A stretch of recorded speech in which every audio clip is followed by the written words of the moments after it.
as the perfect storm by biodiversity, our ability to live on the planet, is being whittled away.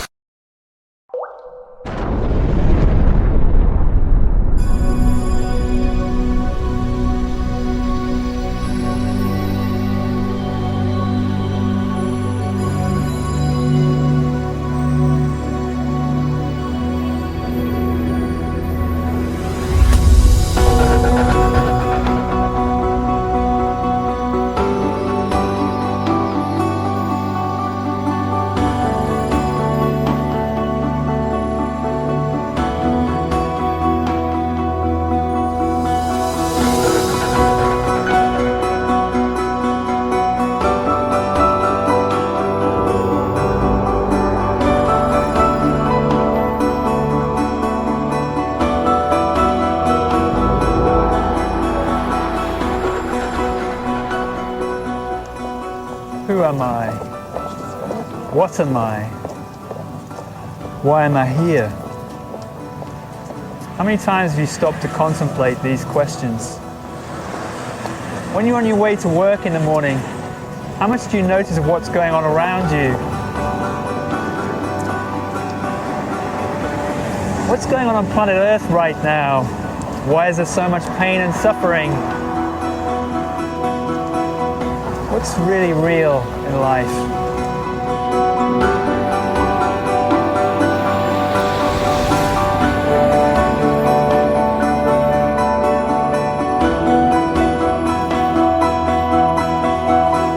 What's your truth?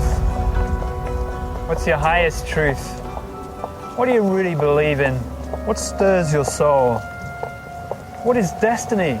Is there such thing as destiny? How do I tune into my soul and really follow it?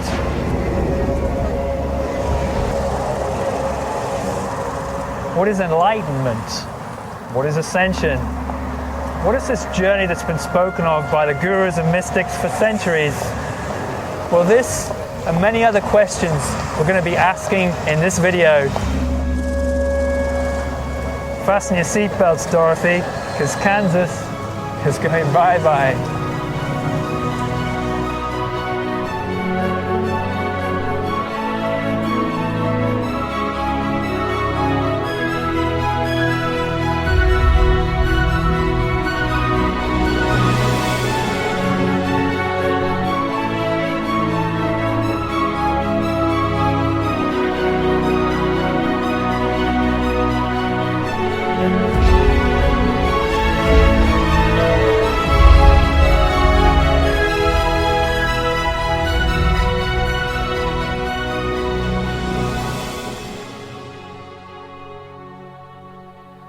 We're waiting here at the dawn of a miraculous new evolution. A powerful spiritual awakening is happening to people all across our planet. We're moving into a higher vibrational reality founded on unconditional love, joy, and mutual respect for all life. It's almost impossible to grasp the full magnitude of what's taking place all around us. And yet, even as we speak, the vast majority are still locked in this illusion of separateness, fighting with one another, struggling to control ever-dwindling natural resources. We really are standing at a crucial junction in our evolution, and we have a choice to make. Either we continue to fight with one another and spiral ever further downwards, or alternatively, we go inwards, we unravel the restrictions that are binding us, find a new sense of true self, and allow lightness of being to take us upwards through the darkness into this bright new beginning.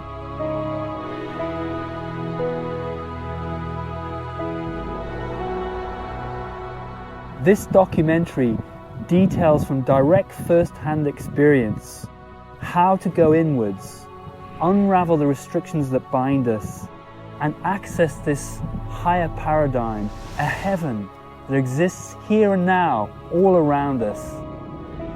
It takes us on a journey of discovery through the internal layers of consciousness, peeling away that which no longer serves us.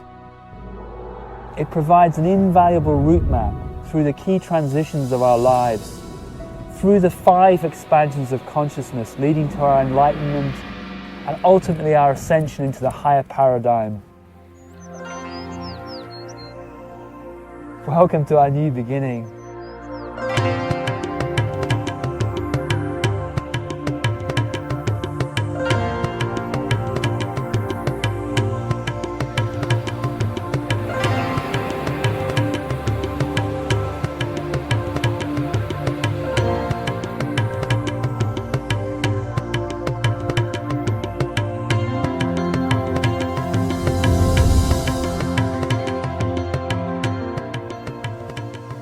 People all across our planet are undergoing a powerful spiritual awakening. We're emerging from the darkness and into the light. It's part of an overall planetary process that we can call ascension. What is ascension? What is it all about? And how is it affecting us all? We can perhaps imagine that at the creation of the universe, light exploded in all directions, like ripples on a pond flowing outwards. But just as there's energy moving outwards to greater separation, there's also a powerful undertow, just as the undertow on a pond. And that undertow is inviting us and drawing us back to a greater sense of oneness and unity with all things. And this process of letting go of identification with this sense of separation from all, to going inwards and connecting with the heart and following that guided journey back to the discovery of who and what we really are, that process is called ascension.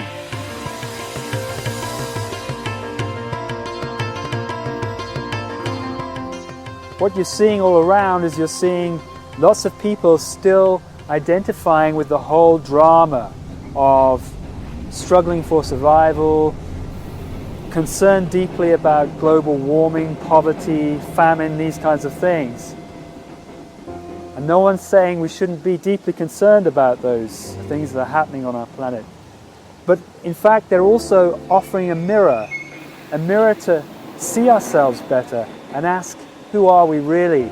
How are we feeling? What are we being in response to those things that are happening?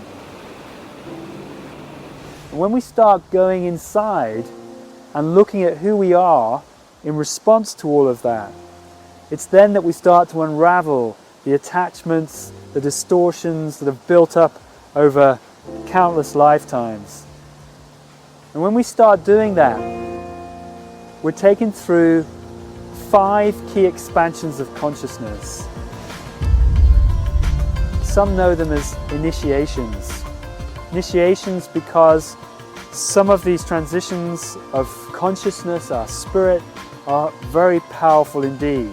Powerful to rock the very foundations of what we believe to be reality.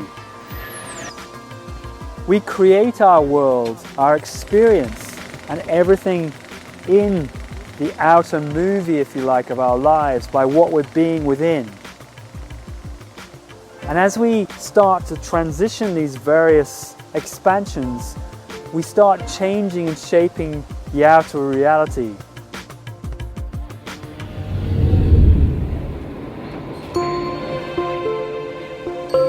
And so each gateway transition may be marked by a powerful change in our outer lives, maybe the ending of a relationship or of a career which no longer served us. Or maybe we change locations to a new place which is more fulfilling and uplifting. And when these things happen in our lives, it's what you might call a ceremony, which marks that occasion as we expand from the old consciousness and into the new.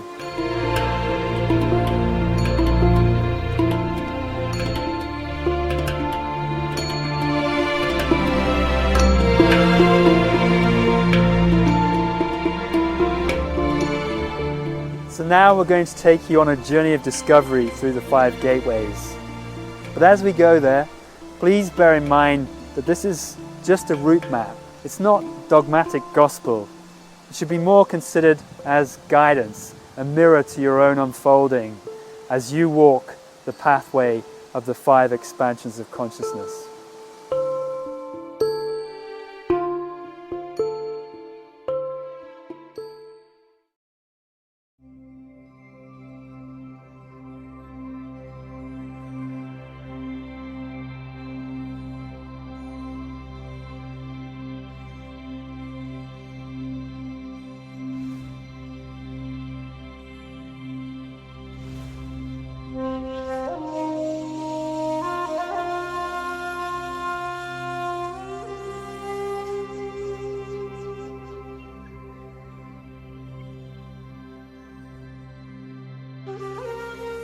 A gateway is like a universal marker where you know that your perception has radically changed and life will never be the same again.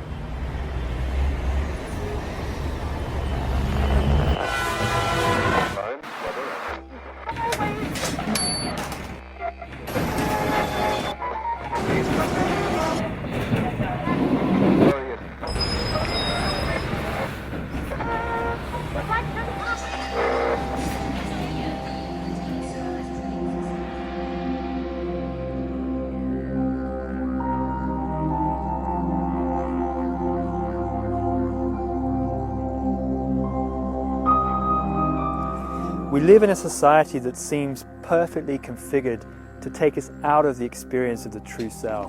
What am I looking for now when everything feels backward?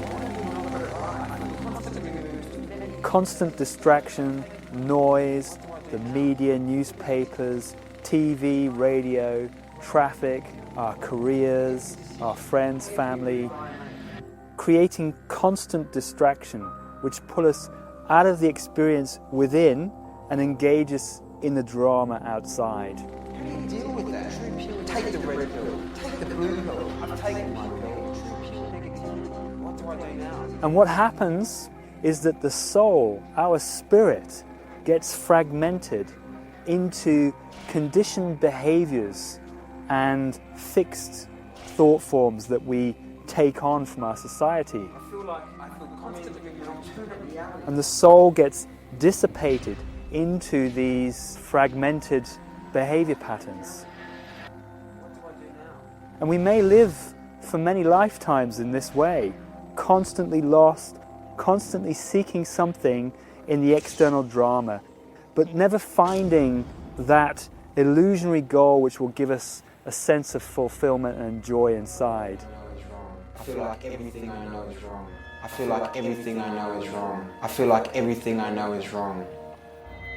We go to work, we come home, there's got to be more to life than this. What is all this about?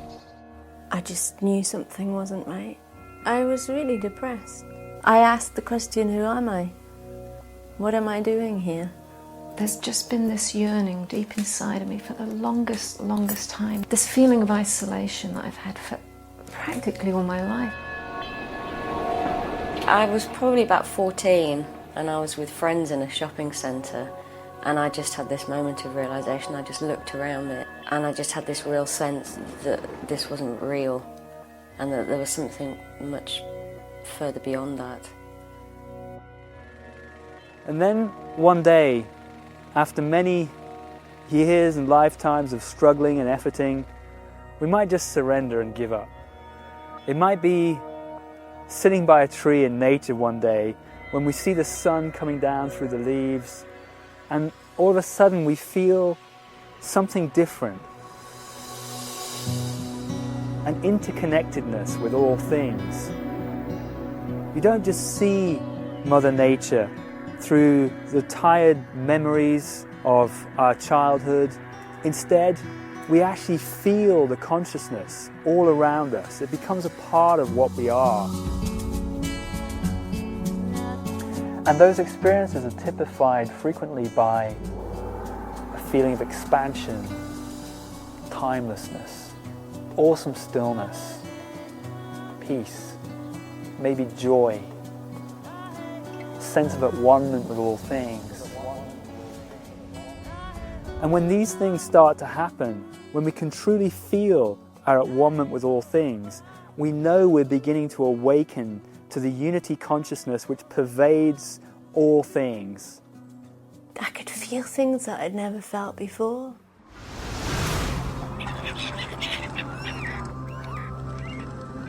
I saw an animal and I felt like I was that animal. I'd woken up, and everywhere I looked, I felt like I was in this cosmic mirror and everything was reflecting something back.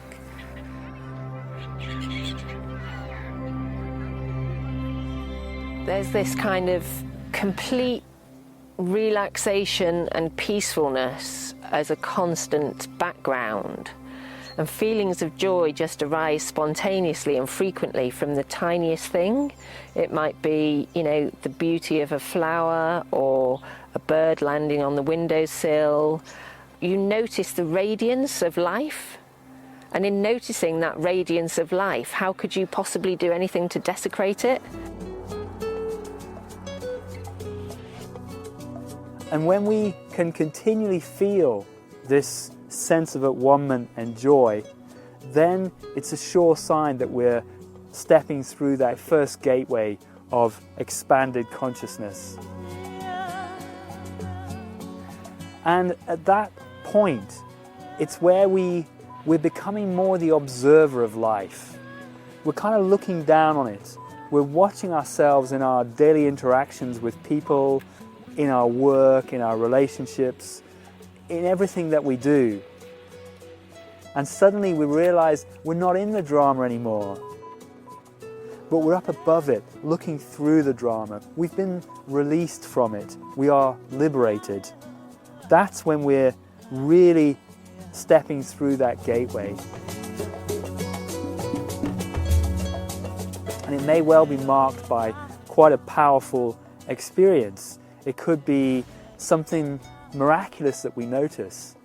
For example, some amazing synchronicity that guides us to a particular place or time, and we're being spoken to through the weave of life, and that really says something to us. It speaks to the very core of our being. Or it may be simple things, sitting on a park bench, just enjoying and tasting life in a way that we've never done before. It's when these things are happening to us that we can be pretty sure we've stepped through that first gateway and are now beginning to embark on the journey of accelerated spiritual evolution.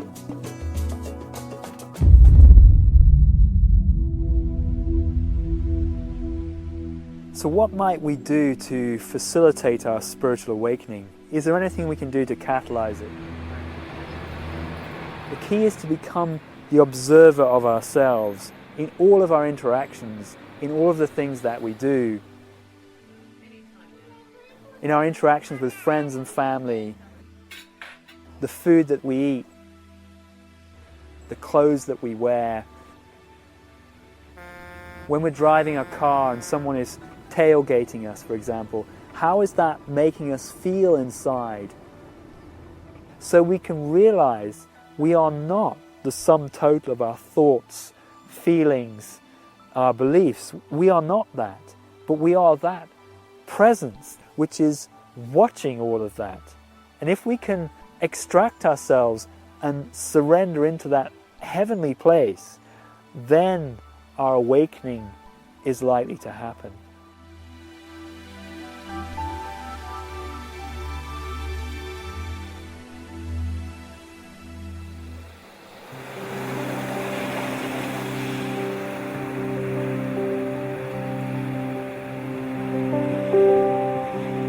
I had what I would probably call a pre-awakening, and in the pre-awakening it was like my mind was opened to the fact that there was lots of energies interplaying in this world that I'd previously not been aware of. And what followed for me was just a kind of mental exploration of all that, going out and reading lots of books, for instance. So my awakening happened maybe 10 years after that, when through a series of beautiful shamanic ceremonies, I was just overwhelmed by a really nurturing feeling of connection. I get the feeling that my awakening happened when I was quite young, actually, or that I was always awake, but didn't necessarily understand what being awake was. I just perhaps perceived things differently. I went through the first gateway during a car crash in which I thought I'd certainly die. When you face death, you have one of two choices. You can either go into panic and terror and fear of what that means and really close down, or as what happened to me, you can simply just completely and totally let go. I literally just collapsed on the bed and let go of everything. Everything I dreamed of, everything I loved, everything I despised, everything that meant anything to me. And I felt this rush of white light bolt through my entire being and fountain out through my head. And before I knew it, I was just immersed in a sea. It was actually an infinite sea of white light. There was nothing else. Everything had fallen away. It's like your consciousness just expands like a genie out of the bottle. And that's what happened to me, and I found myself expanding into what I later came to know as multiple dimensions of reality. It was like I wasn't just seeing on this plane, but understanding what every single moment was telling me, what it was saying. And that is that every single moment in our lives has but one purpose. And that is to realize a deeper truth about ourselves. And this I was beginning to see. And it completely liberated me from the whole illusion of life, because it gave a deeper meaning. It wasn't a question of winning or losing, of this is a good moment or that's a bad moment. It was, here is a moment to truly discover something about yourself, a blessing. And in that moment, I could see that for the first time in my life.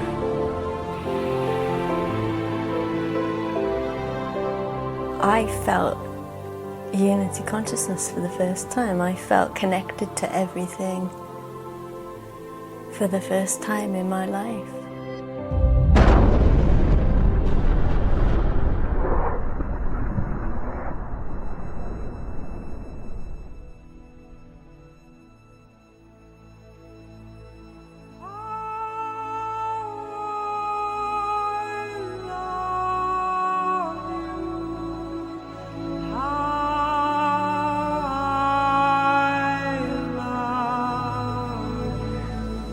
And during the crash, I felt this amazing, overwhelming presence.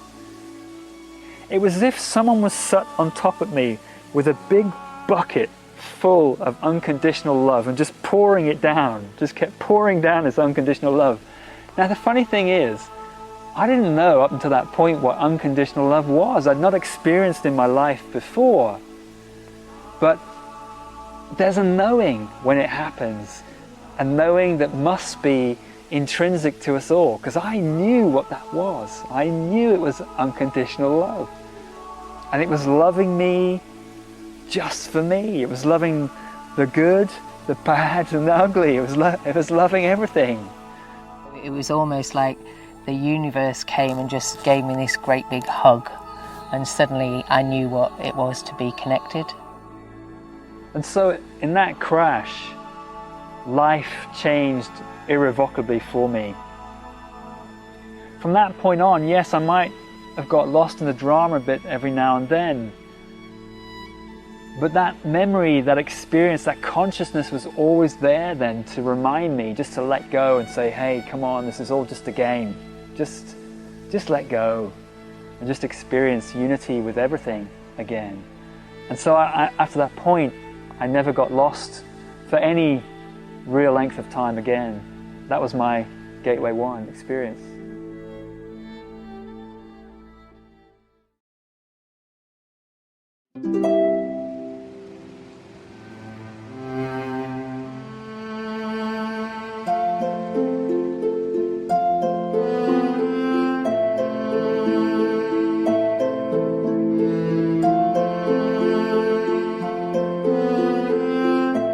What really brings me joy now is going for a walk, connecting with the nature around me, connecting with how I'm feeling inside brings me joy, just to feel that. Really simple things. After my awakening experience, that's when I stepped consciously on the spiritual path. It's when we've been awakened for a period of time, we might then start to feel a pull that's taking us in a particular direction. Kind of like a stream flowing down a mountain. A journey. Life is taking us on a journey of unfolding and discovery. The major gateway for me was Gateway 2. It was the one that really took all my inner resources to pass through.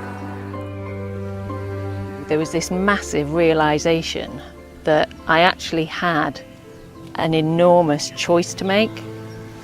Am I going to choose that path?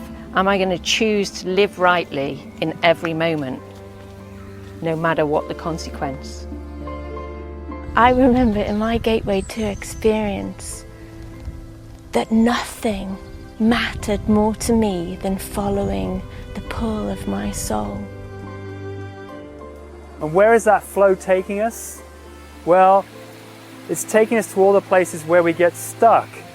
So as the stream flows down the mountainside, it might get stuck in little eddy currents where we get attached to various things in life, our relationships to people, or a home, or a job maybe. And it's asking us, do we really want to be free? And if we do, then we have to let go and allow those distortions to dissolve away, in which case the light of the soul will begin to shine more brightly.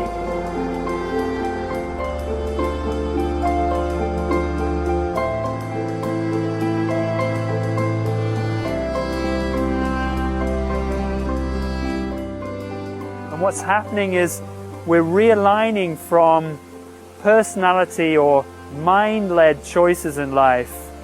We're surrendering that and instead going with what the heart, what we feel inside is really directing us to do.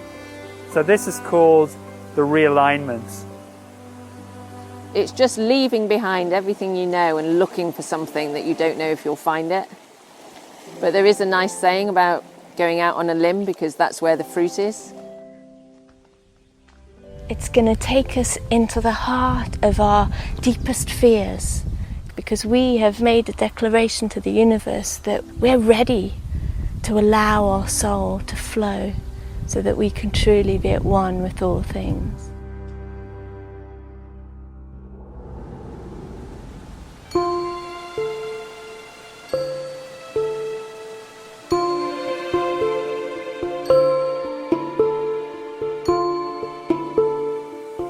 So how might we facilitate soul-led decision-making in life and really following the flow of the soul?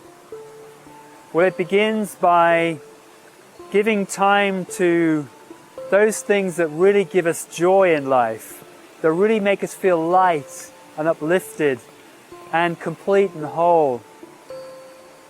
Maybe it's a favorite pastime, or walking out in the countryside, or playing some kind of sport, or meditation, or particular practice.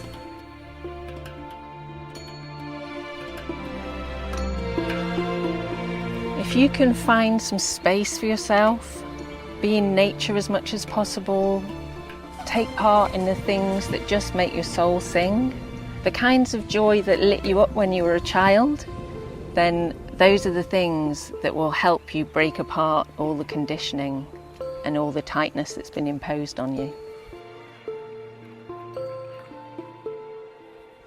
If we take the time through our daily lives to give as much time as possible to those things that give us joy, then we'll connect more with that real deep soulful feeling inside more and more. The soul gets stronger and stronger. And so attuning to those things which give us joy is the first step. And as we do that, the heart begins to open. which means that we're perceiving more and more through first the 5 senses. We're seeing things more brightly. Sounds are crisper, as if they're kind of inside of us. When we're listening to them, we feel the vibrations.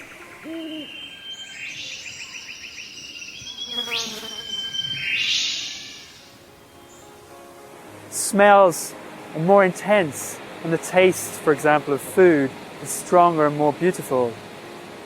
When we taste food, really taste it.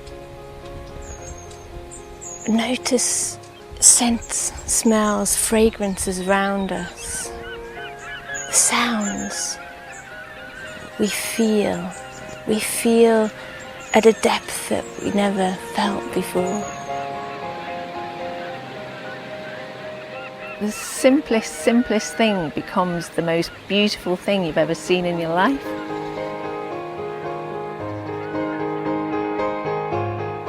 And as these things begin to happen, our 6th sense kicks in, that of intuition. We begin to feel a pull. We're guided by signs and synchronicity.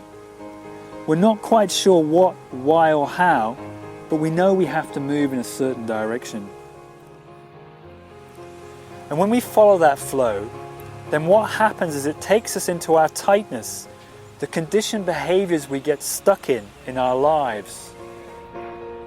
It could be in our careers, our relationships, or simple day-to-day living.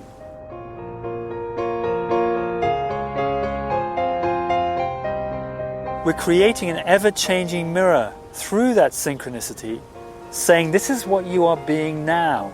Does that serve you? Is there something else inside which is a greater expression of who and what you are?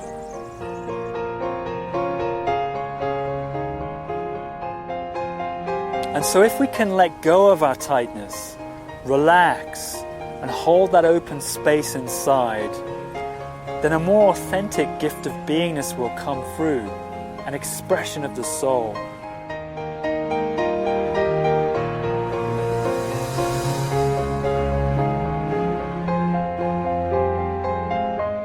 Then frequently, our outer world is going to reflect that new beingness back to us through divine acts of synchronicity.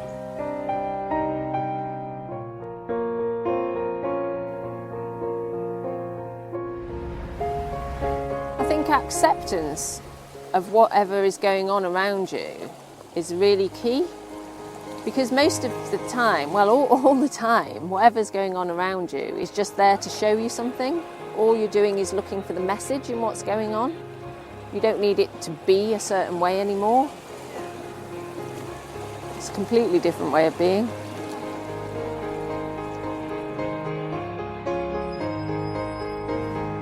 What I've noticed is that there's a fear that people have about being who they truly are and walking the path. Where is that path going to take them? What impact is it going to have on other people? How are we going to pay the bills if we leave a job?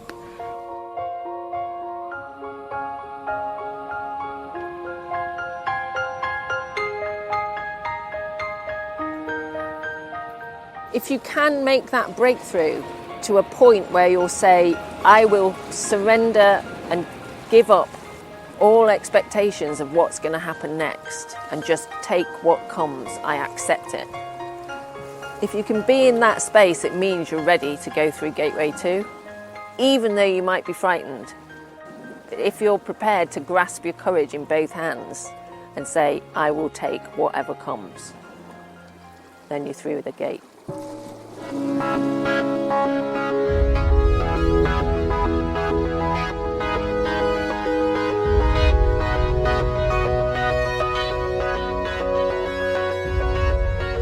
So after the awakening, I went back into my traditional, typical, normal lifestyle, if you like. I was a wealthy businessman, married with 2 kids, but in truth I was really depressed.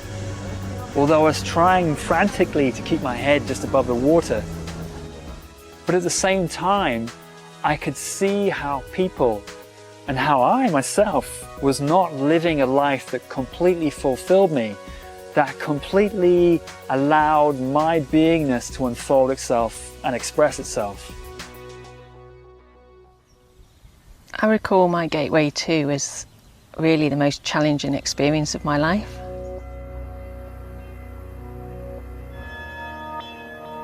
To grasp the courage to move beyond the expectations of everyone around me, and to know I was hurting people around me, was a truly testing experience.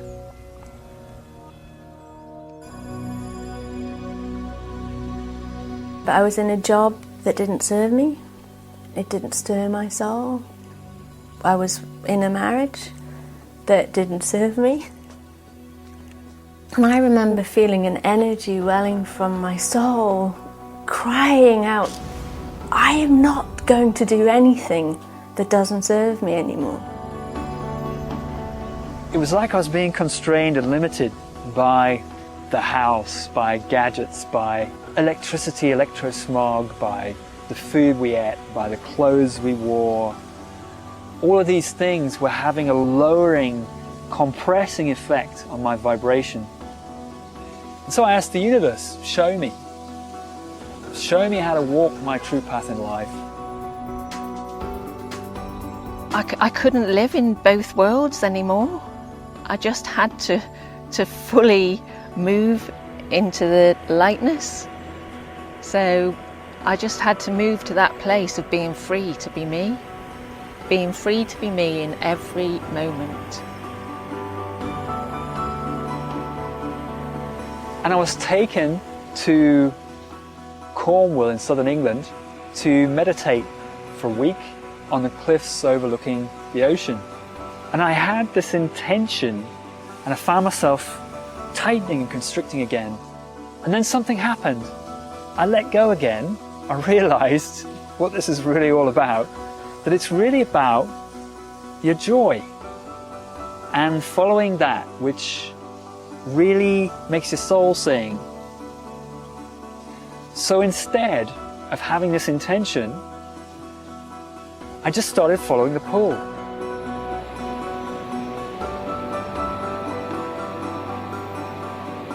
It was magic just to watch, and then just to, as you're watching, really just dissolve into the feeling of what you're seeing and experiencing. And this was really making my soul then speak and radiate outwards. And so I realized that simple things in nature were beginning to speak to me. You could look up into the clouds and see a cloud formation, and if you just opened and asked, what does that mean? Show me. You'd actually feel something inside. You might not actually get it intellectually, and that's okay. But the key is, what are you feeling inside? Is it helping you open up and let go? And so my meditation became a living, breathing, walking, moving, spiritual act. And that really helped me unfold. It was a challenging experience to leave my marriage, especially when I had a baby. But I felt such unrest and such lack of peace, and I didn't know what I was going to do. It was when I committed, when I made the commitment to leaving, everything started to fall into place. Miracles happened. I found the right house. That was definitely a realignment experience. And so when I'd done that, when I'd taken that courage and when I'd leapt off the cliff, there was a complete feeling of liberation and a feeling that actually this was the beginning of my life. This was the time when I was really going to find out who I am. Just being me. I felt joy. I felt like the world was mine and I could do anything. There was nothing that if I followed my soul that wasn't possible. And then something profound happened. I'd asked this question, how can I follow my truth all the time? Not just every now and then, not just when it suited me. How could I follow my highest truth the whole time. And as I completed my final meditation on the last day, this incredible bird, this kestrel, rose up the cliff and it hung in the air just before me, only a few feet away, maybe 6 or 7, 8 feet away. And I suddenly knew this message was meant for me. And there was this instant connection, so strong that it brought tears to my eyes.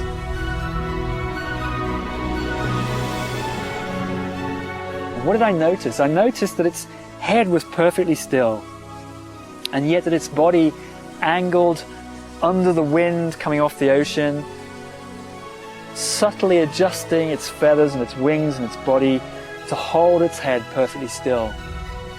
And then just at the right moment, it dropped out of the sky like a bullet, straight down on its target below.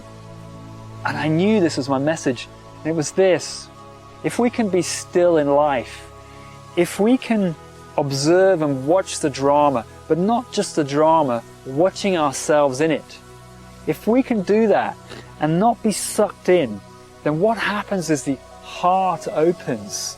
And as the heart opens, we feel through the 6 senses the flow, the natural flow of the universe more strongly through our being. And as we feel that, it's like every moment invites right action. Then we have a choice. Are we going to follow right action or not? This is the moment then to express our highest truth.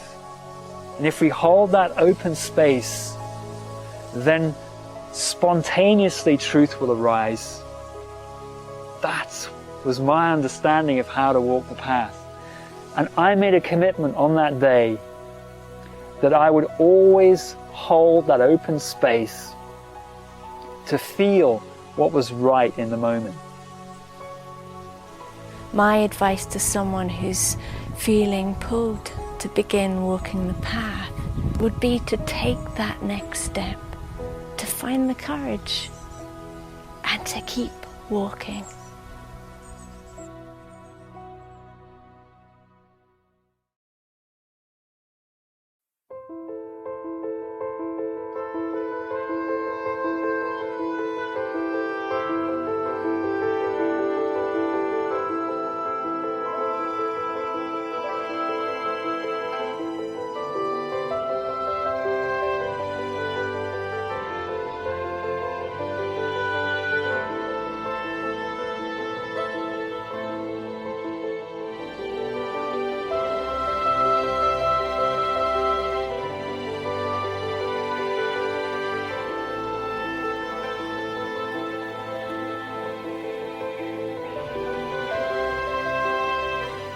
For me, going through Gateway 3, the next big shift was probably the most cataclysmic shift to date.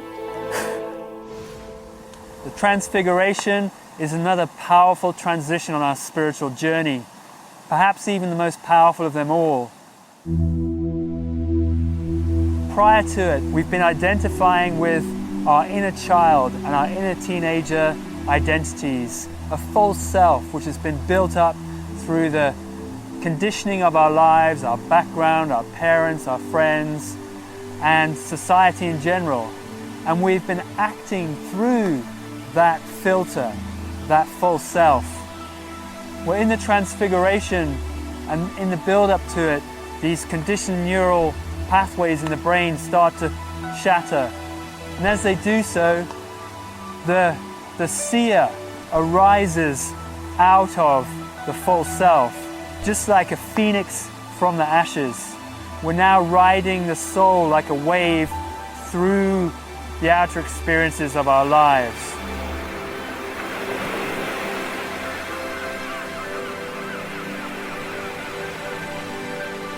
I was, for a couple of days, feeling really resistant to going on a retreat.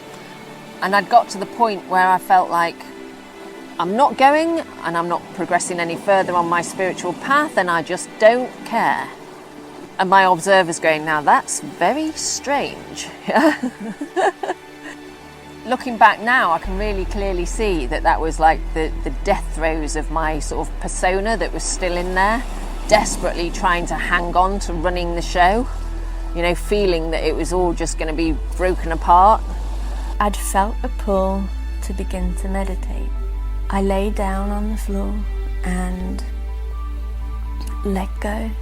Then I began to feel myself melting, falling away.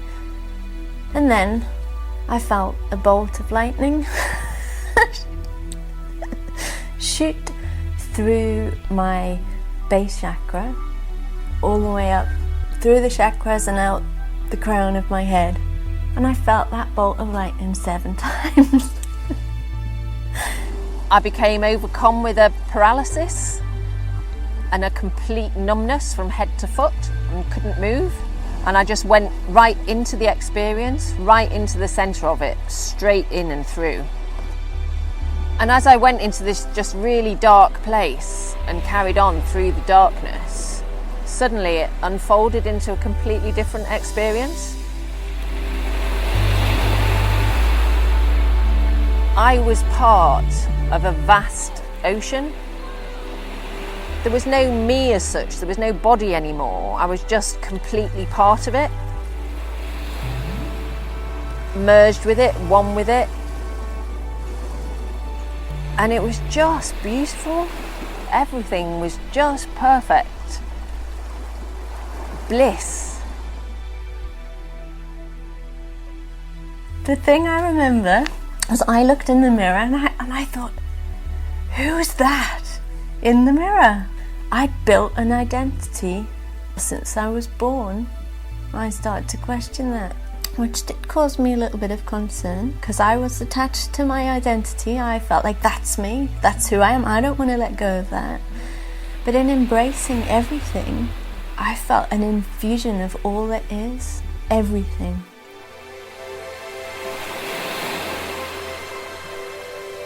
And so I was just enjoying being in the bliss. But somehow there was no I anymore.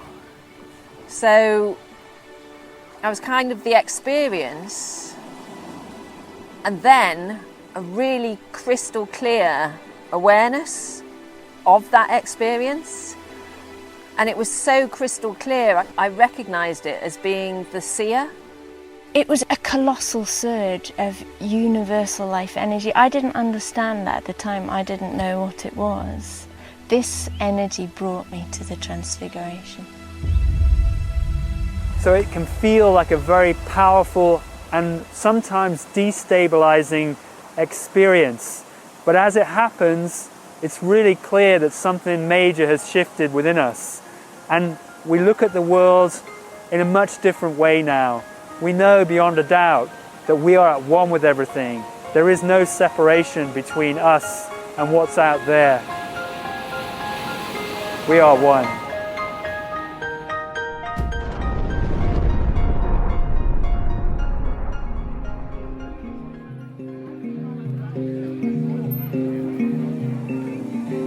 So how might we facilitate the transfiguration? World is gone insane. My head rings with pain. How do I attain steady peace of mind? Kind of hard to find. What tools can we use and apply in our daily lives? The key thing that we must do is raise our energetic vibration. And we do that by relinquishing the old patterns of our previous life. Okay.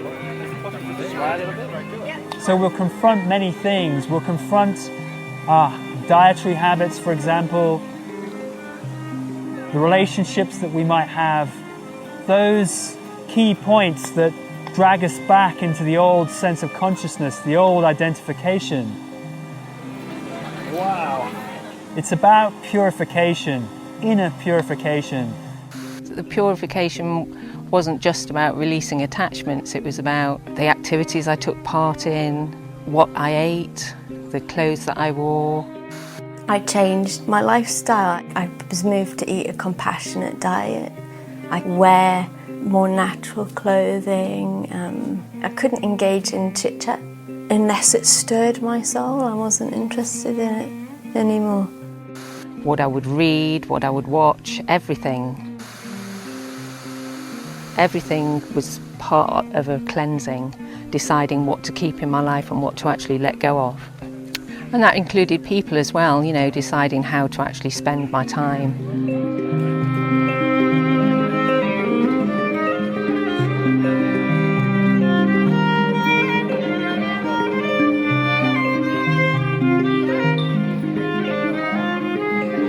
I was guided to move away from people who pulled me back. And for me, that was absolutely crucial. If I hadn't done that, I never would have got any further. You know, live by myself and live very quietly and not interact with new people. But to take that time out, because I would have been constantly being influenced by other people's concerns and worries about me. And the thing is that now, in the fullness of time, 18, 19 months later, nobody's worried about me at all because they can see how happy I am.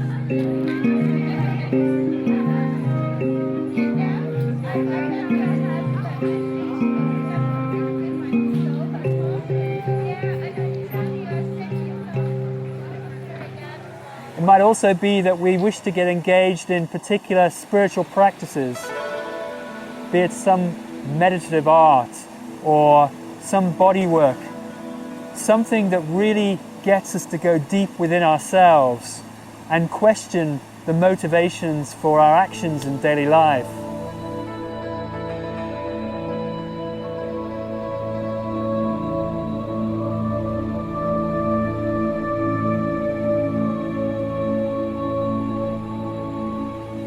And when we do that, we're connecting more and more and more with the soul.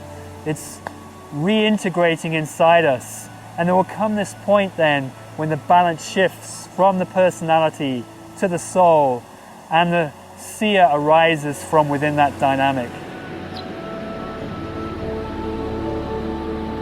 The seer is my state of absolute, pure, non-identified presence.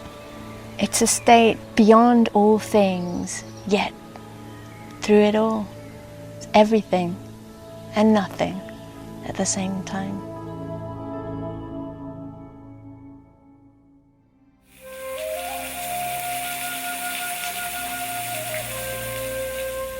So following my realignment, I found myself on another journey. It was a journey of inner purification. And I was also caused to confront what I've come to know since as the inner child and the inner teenager identity. And it was kind of like a roller coaster ride. One minute you were really down in the depths of all of this density and darkness that you'd known before and unraveling all the rubbish. The next minute you'd go through that and you'd be riding high on some wave. And I followed this path for many months. And bit by bit, I found my soul reintegrating inside, getting stronger, flowing through me stronger and stronger and stronger, such that its core, its voice within, I couldn't deny it anymore. I just had to listen to it.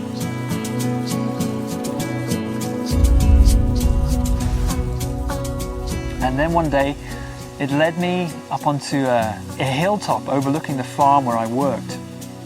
And this huge movement of energy inside happened, flowing from a base all the way up through my spine. And it's like the whole of the top of my head just lifted off, and this energy just flowed straight through me and out of the top like some fountain, joining with the cosmos above. And it wasn't until later that I discovered I'd had a full-blown Kundalini awakening.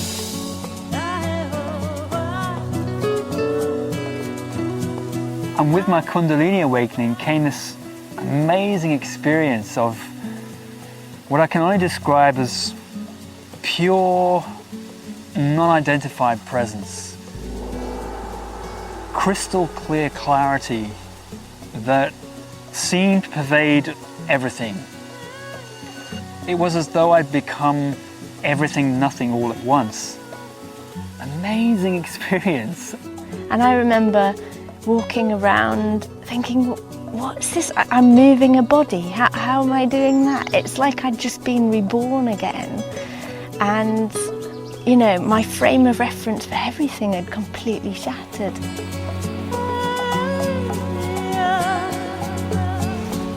I didn't know how to deal with that amount of energy, and so I ended up leaping out of bed and just running around the house, and I was dancing madly downstairs, upstairs, in all the rooms, and I was just singing this one line of a song that was going round and round and round, and the one line was, "I'm so free, I'm so free, I'm so free, I'm so free." A kind of just a crazy madness, just beautiful. And what I also found was that from this place of pure presence, then action just wanted to happen. It was like energy was just flowing through me. And at any one moment, I could feel what I was supposed to be being, whether it was sad, happy, purposeful, surrendered and relaxed. It was as though all of these things were just arising of their own accord in relation to what was happening around.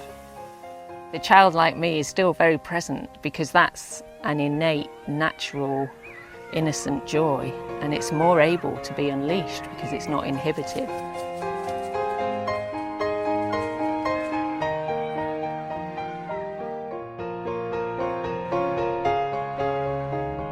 I am now so fully my true self that I can interact with society again and not be lost in it.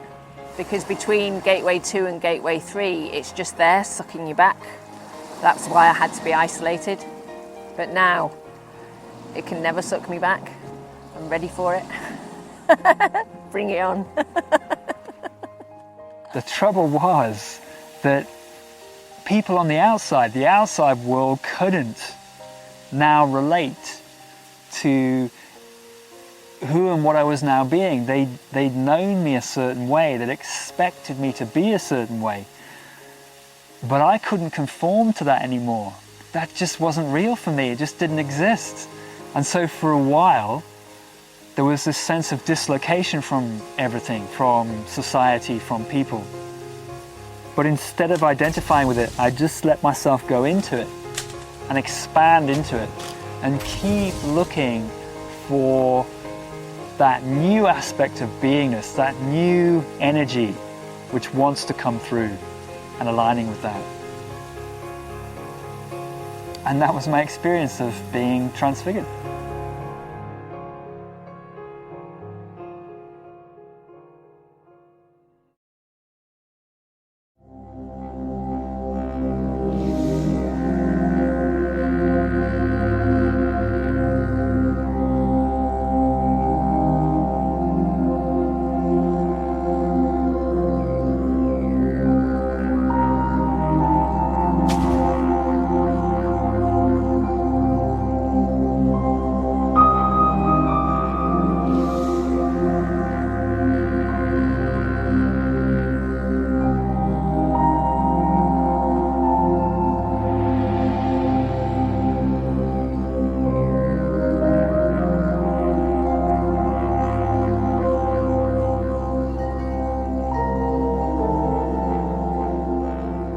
After I'd gone through Gateway 3, I felt like I really would like to have a break.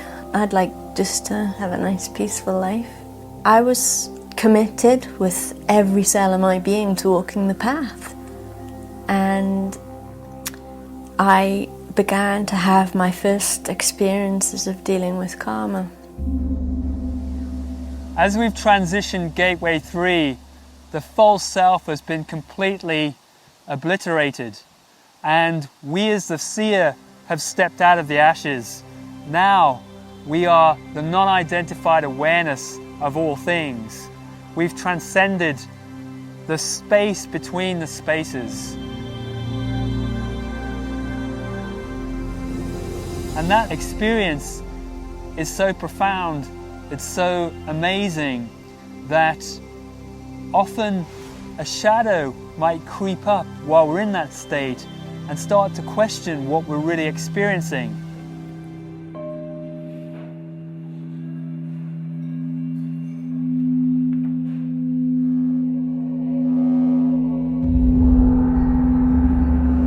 enlightened state now, but we're not quite comfortable with it. A fragment of soul is still identifying with the drama somehow.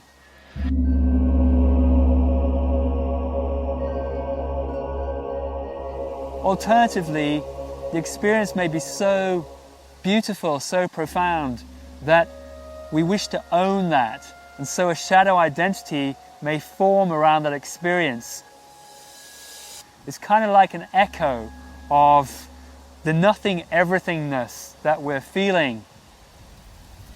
And to truly deal with that experience, to dissolve away the shadows, we must go deep into our past, into our karma, because it's our karma that creates these shadow identities from our past life experiences.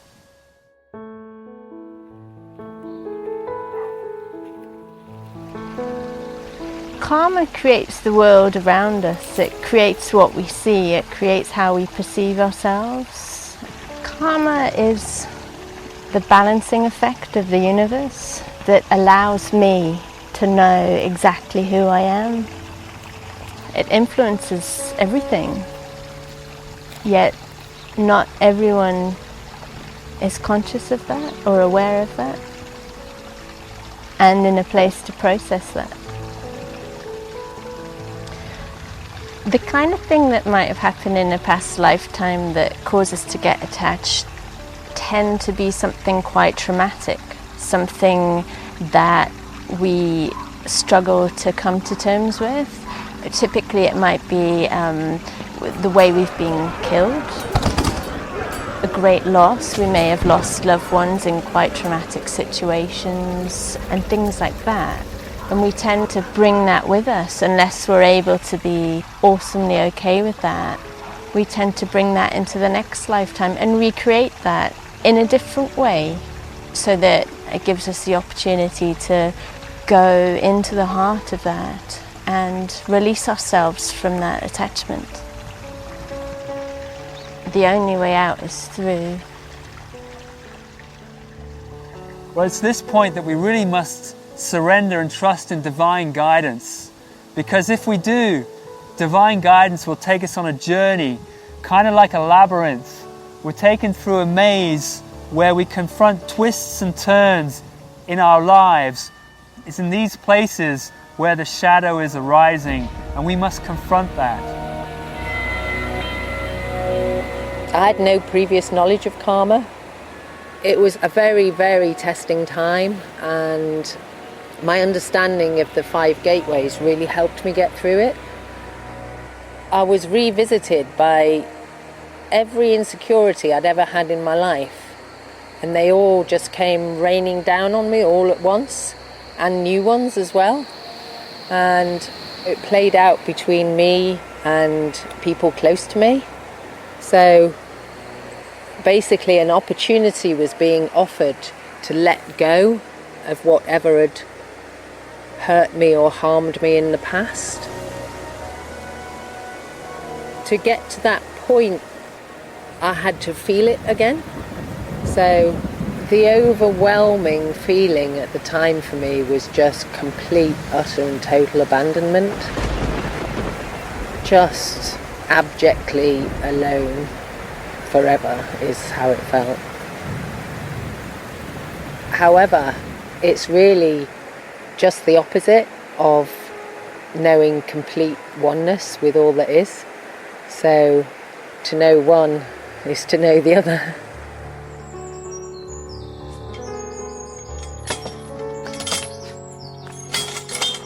It sounds really challenging, and it is really challenging, but the liberation that we experience is truly profound. It's more profound than anything we can experience before that.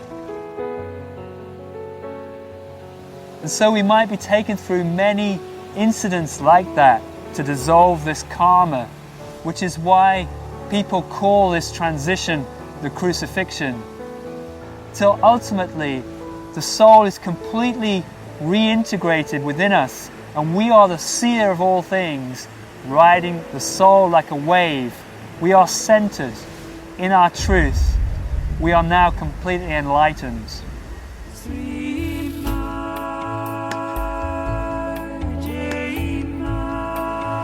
was just one of those ordinary days when I'd made dinner and I sat down to have dinner on my own, and I was just taking a moment to connect with all that is. And when I opened my eyes, an awareness could see my arms on the table, but my awareness had completely changed. There was no longer an I arising from my body. There was just awareness. It's like if I was to use the word me or I or my arms, I would be talking about something that's separate, and there was just nothing that was separate anymore.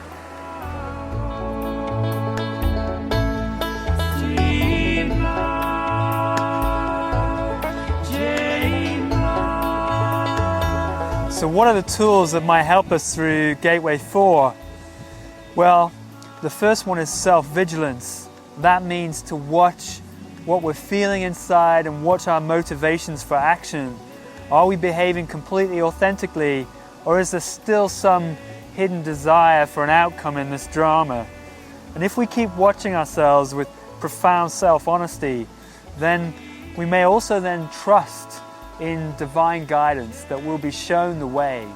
And if we do that, we'll get caught out, we'll get caught in surprises where we're kind of blundering into obstacles and wondering why life has taken the twists and turns that it has. It's almost like the universe is having a great cosmic joke at our expense. And it's at this point that we reconfront our karma.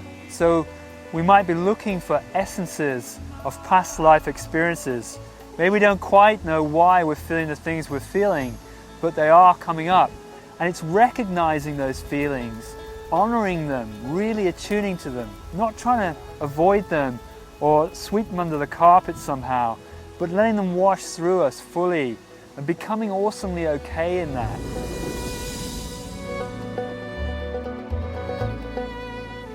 The key to processing karma is to go right into the center of whatever we feel. Explore it with every cell of our being. And when we do that, we find it falls away, it dissolves. And in that situation, looking for a key, just something to unlock the door, just to remind us that this is really all just an illusion, and we can release ourselves from the drama. For me, it was openness. Just that word openness helped me let go as I was really suffering. And then finally, we'll know when the fourth gateway has been completed, because there'll be a sense of having accomplished something. And we settle into an awesome state of okayness.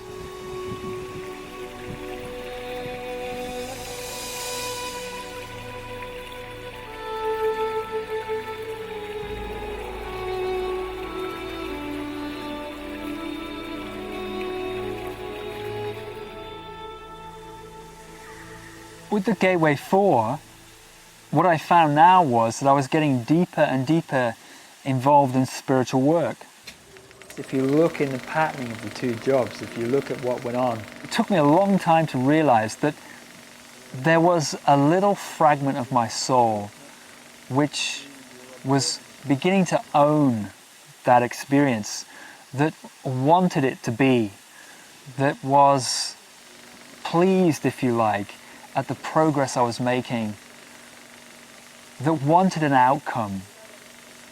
And I couldn't quite see that because, as far as I was concerned, everything I was doing was now selfless. It's like wearing a pair of sunglasses with a filter in. And because it's been put in gradually, suddenly everything you're looking through looks normal to you now, like it should be. But you can't see that little bit of energy. So when you're expressing with people, you're not being fully authentic. And they, at some level, can feel it. And this was happening to me. This shadow was owning that experience. And at some level, I could still feel that. I could feel a slight constriction, a slight tightening, but it was easy just to push it to one side because I was having success at what I was doing. But I'd made this commitment that I would always follow my soul. And I knew above all else that the only thing that made sense in life was to tune inside and feel the way forwards. Too much intellectual processing can cut you off from your feelings, and really this process is about getting more and more sensitive and more into your feelings, and that's the best way to progress.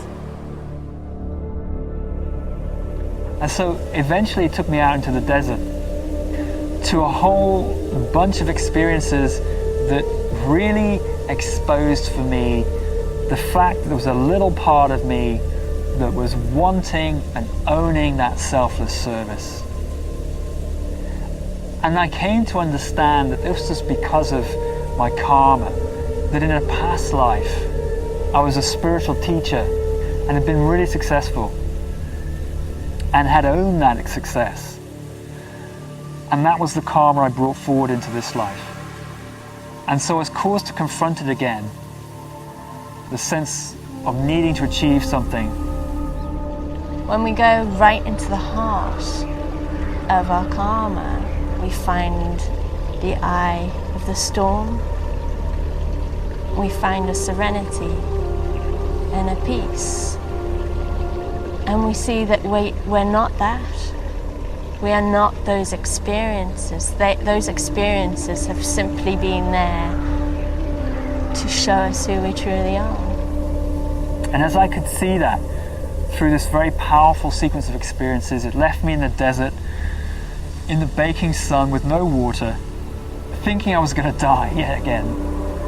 Once more, there was this release and this letting go and a realization that this little fragment had been holding me, and I could see my past life clearly, and I could let it go in that moment. I could allow the karma to just wash through me, to be in it, to bathe in it, to soak it in, not need it to go away, and then find the key that would unlock the door through it. And for me, that was a word, and the word was simply openness. And as the word came, I just let go and found myself once more just expanding to pure presence. This time though was really unusual because it's like my life had come full circle. The experience that I was now having, which I now know to be enlightenment, I knew had always been there all my life in the background of all experience, and yet it had been covered by distractions, a myriad of other things, desire and want, for example, or fear. But in that moment, I'd come full circle back to that point, and it felt completely ordinary, completely normal experience. I was here in the desert, I didn't know how I was going to get back, and yet everything was just absolutely okay. It's absolutely awesomely okay. Nothing more to it than that. In that moment, anything could have happened, and it just didn't matter. I knew something had irrevocably changed. I'd become enlightened. I'd stepped through the fourth gateway.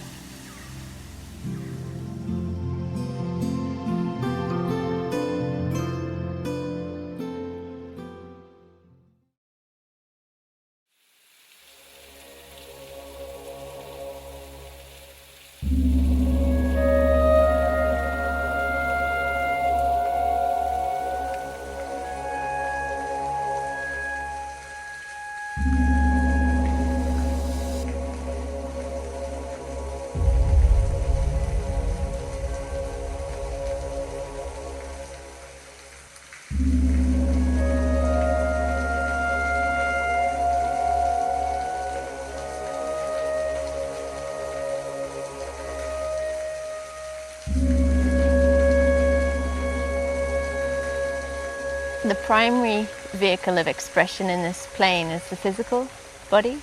It's the ultimate expression of form. It's very common that we get lost within that form. We think we are that form. The final gateway is called the resurrection, the fifth gateway.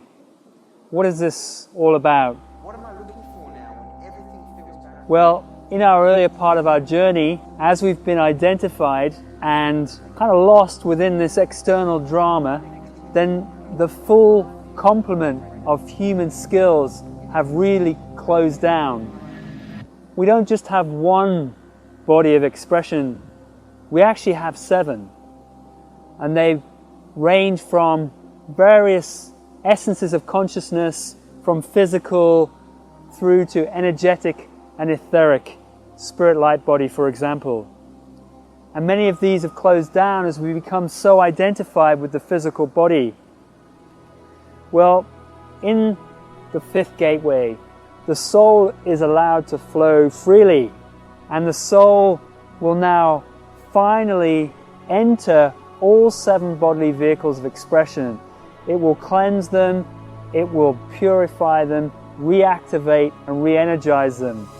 So what happens is we start to acquire new skills of sensitivity. Our psychic skills become stronger and stronger and stronger. We sense much more of the surrounding environment. We read synchronicities much more strongly. We get to see that there's this natural flow. We become part of that natural flow. It's happening all around us. There's no separation of our action and the coordinate activities of the universe.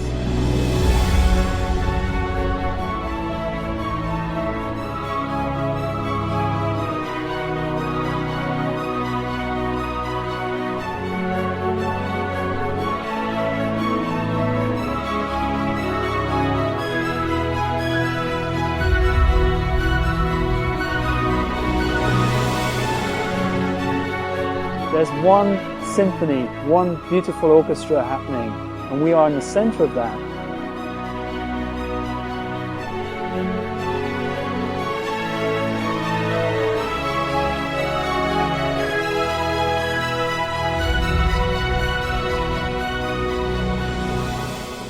As I let go of anything that doesn't serve me, a magical path forms in front of me.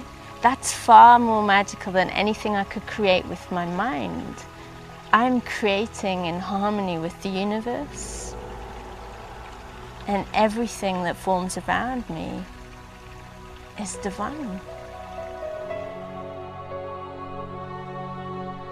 So in this transition, gradually over time, we are dealing with the final fragments of conditioned behaviors.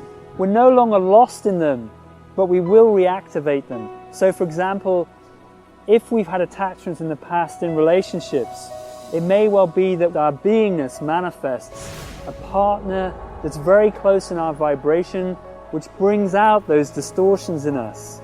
And here really is where profound self-honesty is required in those relationships, to own up to our own energetic issues and to go deep within those and dissolve them. So we're behaving all the time more and more authentically. We're owning our own creative process. We're blaming nothing outside of ourselves. We are absolute creators and therefore masters of our experience. This is the Gateway 5 transition. And so it's like I am truly part of the co-creative force of the universe now. That is my way of being, and it plays out for me every day in different ways. And when it plays out in what I would call a kind of big sequence, it's so moving, it's just so divine. There's absolutely no need whatsoever to intend anything at all, to manifest or create something, because we are that creation. All we have to do is be authentic, be true to our authentic beingness, and we'll find that the world shapes around us. This is what defines the resurrection.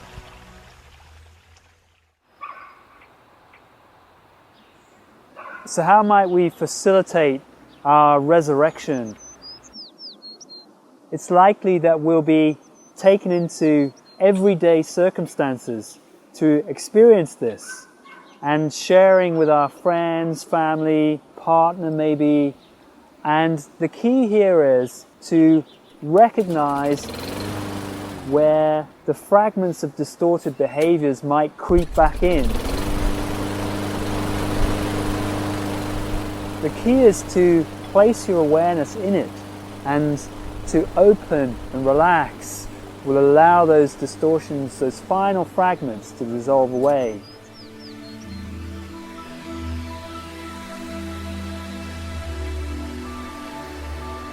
A large part of the Gateway 5 process seems to be about going back through all the things you've already done, like revisiting every aspect of your beingness. So it's kind of like weeding a garden. You might go through and pull up all the big obvious weeds, but once they've gone, you can see the little tiny weeds, and you can go through again, taking out things to a finer and finer level.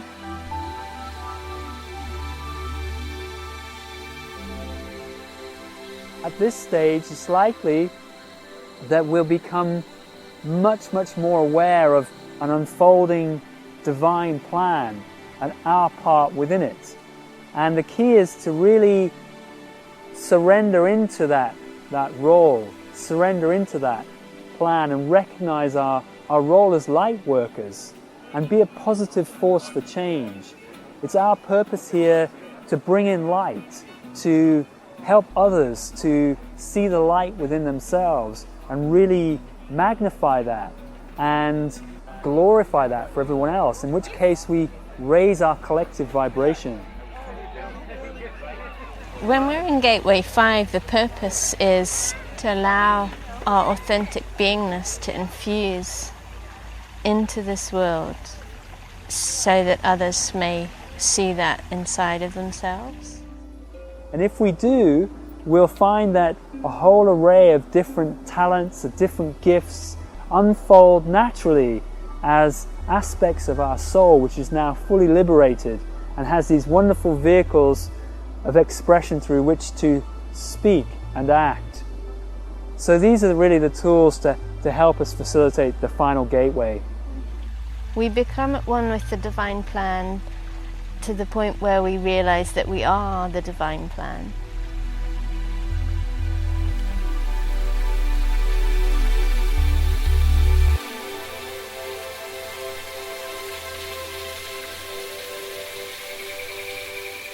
For me, the fifth gateway, it was like I'd begun the enlightenment process all over again, because it took me back into relationship.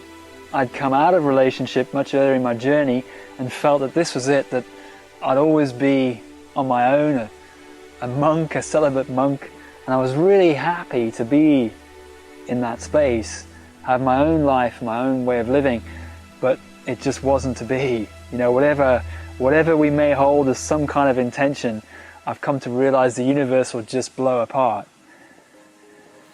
And so I was taken right back into relationship, and I met this beautiful person I came to know as my soulmate.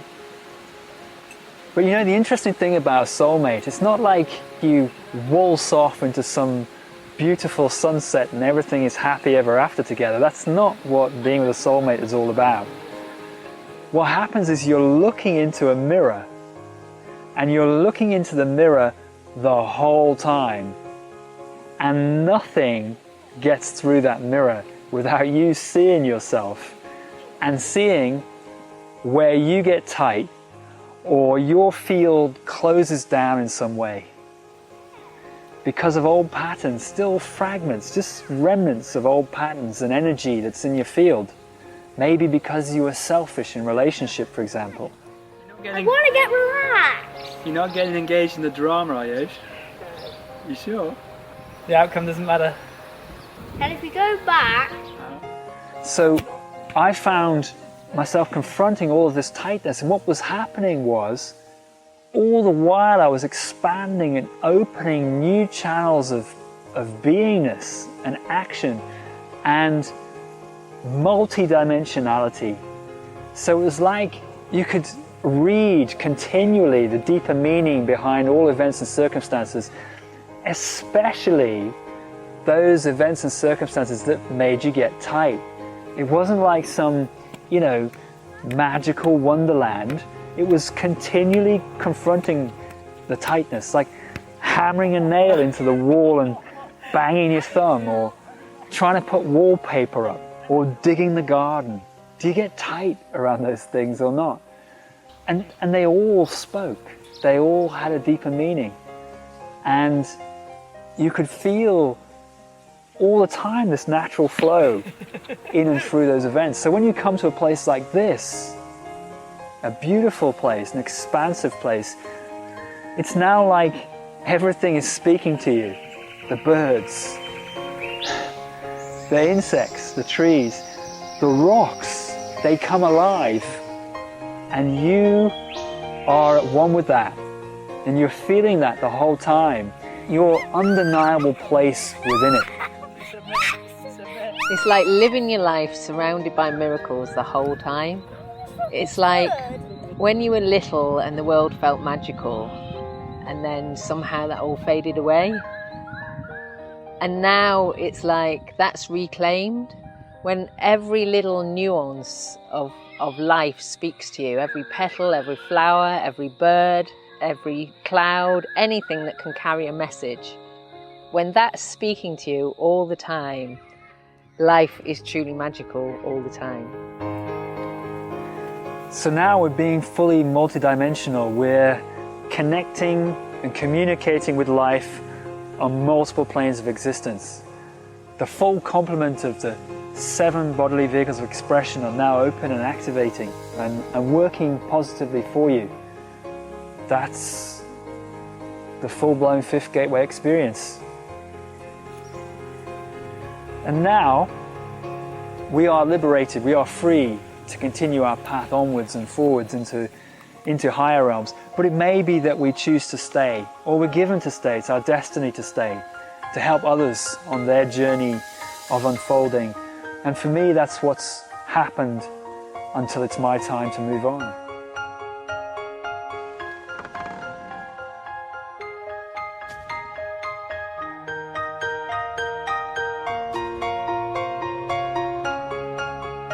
So now we're acting through multiple planes of reality. Now we're really being a positive force for change.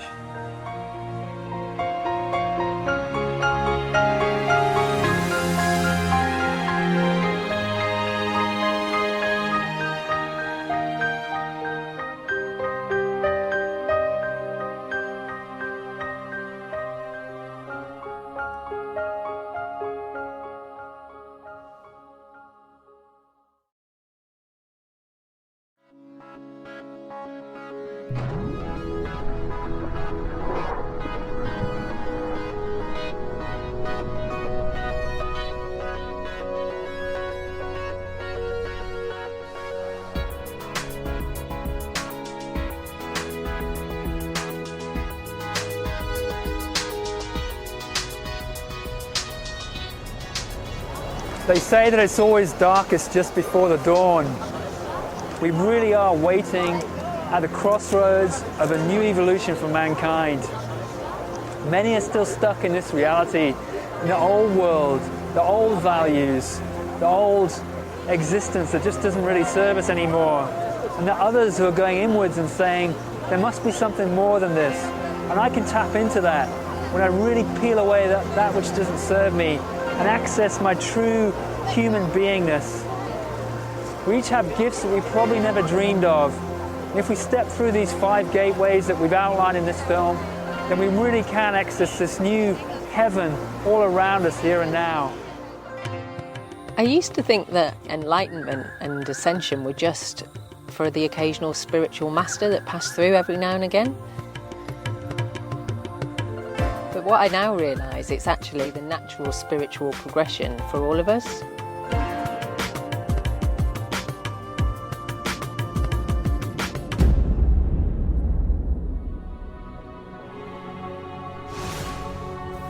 Five Gateways is perhaps mankind's greatest untold story. You can see it, of course, in the life of Jesus, but not just Jesus. You can see it in the lives of other spiritual masters too. The Buddha, for example.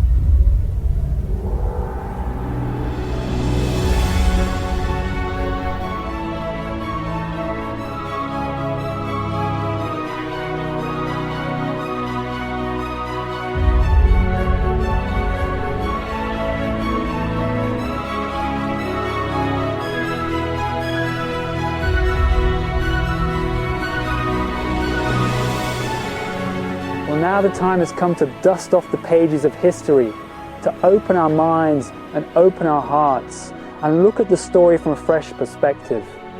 It's time we reclaimed our divine birthright, the gift that can help us all walk the spiritual path.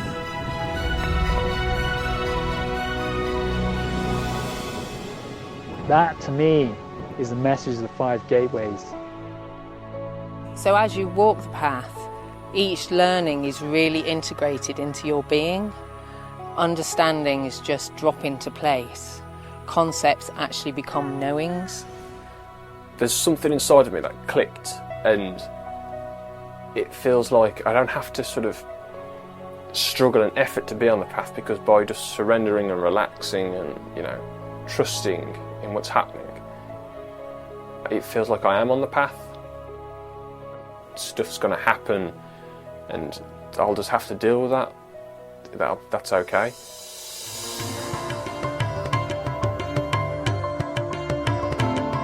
For me, the crucifixion was a powerful and passionate event. I believe it serves as a metaphor to us all. It doesn't matter whether you're a spiritual teacher, a housewife, a bus driver, or a company CEO. We all must experience this death of the ego in order to also taste this incredible liberation which is beyond words. It's not about trying to manifest our reality. It's having the courage to accept it as it really is and to walk that true path. It's about surrendering to the truth of the moment and really expressing that. Then we come into full alignment with the universe.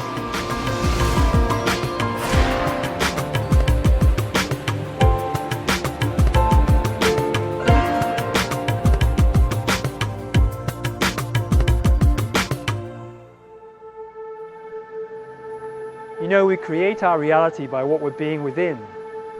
It's like with a cinema projector, creating the outer movie of our lives by our inner configuration of consciousness. Now, when people discover this, there's often a temptation to try to manifest or control the outer reality by controlling the inner one. This is ultimately self-defeating. After all, we are who we are. The real secret to unfolding our destiny is simply to remove all the internal obstacles to it.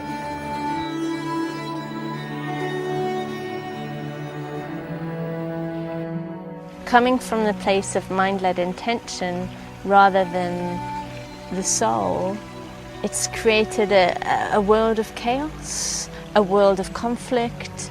It's created pain and suffering.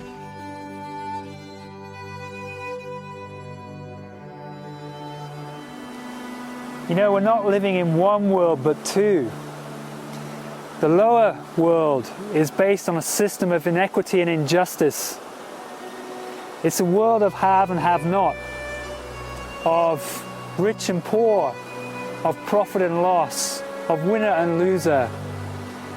It's an outdated system long past its sell-by date. And yet there's another world, a truly beautiful world of interconnectivity with all.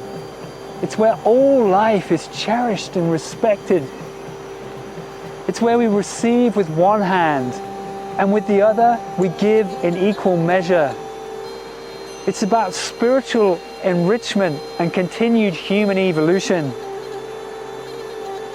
Now these two worlds are beginning to separate. The energy is moving from the old world and into the new. And as that energy moves, the old systems, the old structures are fracturing and breaking apart. It's that sense of freedom and liberation which is being released from that. And as that energy moves into the higher paradigm, we're going to see those old systems crumbling and cracking all around us. You know, one world has a future and the other does not.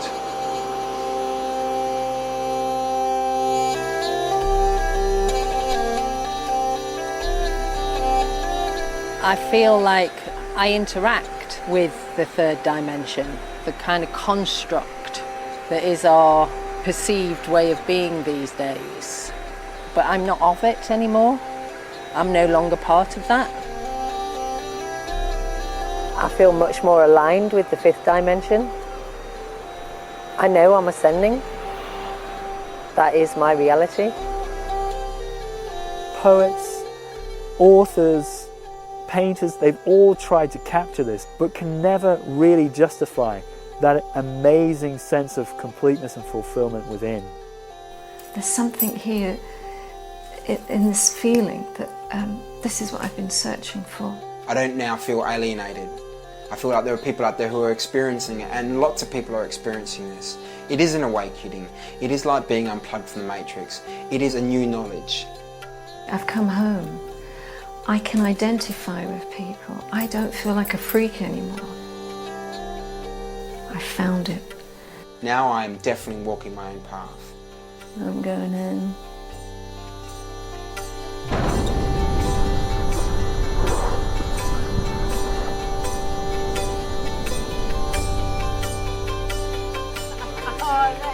The term ascension means to me the promised land. It's glimpsing and moving to the promised land. It feels like, you know, I've just gone through a big shift of energy, and I'm sort of discovering what ascension means in every sort of moment. You know, it's one thing to hear about it, but I mean, it's a completely different thing to experience it for yourself. I just have to keep discovering.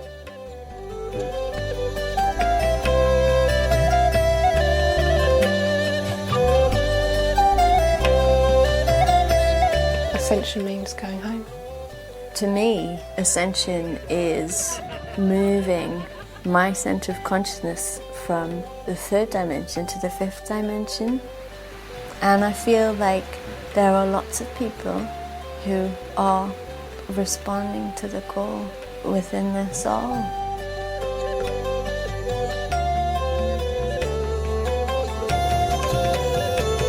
Many people are beginning to look around them and look at this circus that we're living in and ask, does it really serve us? Is it what we really want? Do we want to continue in that? Or can we go inwards? Can we peel away these veils of illusion that restrict and bind us? Can we connect with our soul, find out what it really means to be human again, and become the magical beings that we always were meant to be? It's a destined way of living that is here and now, open to us all. Are you ready to make that choice? Are you ready to step from the old reality and into the new? The choice is entirely up to you.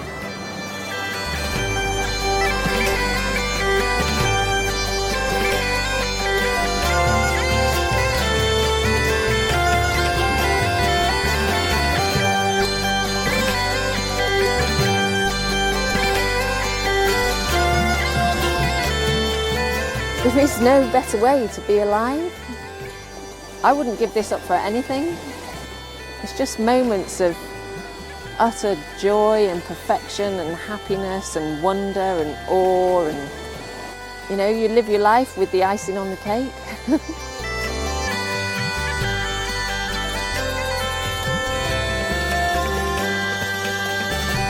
When I feel my consciousness centre in that vibration, the density of the world falls away. It ceases to be. It has served its purpose because we have reached a stage in our evolution where we don't need to feel that.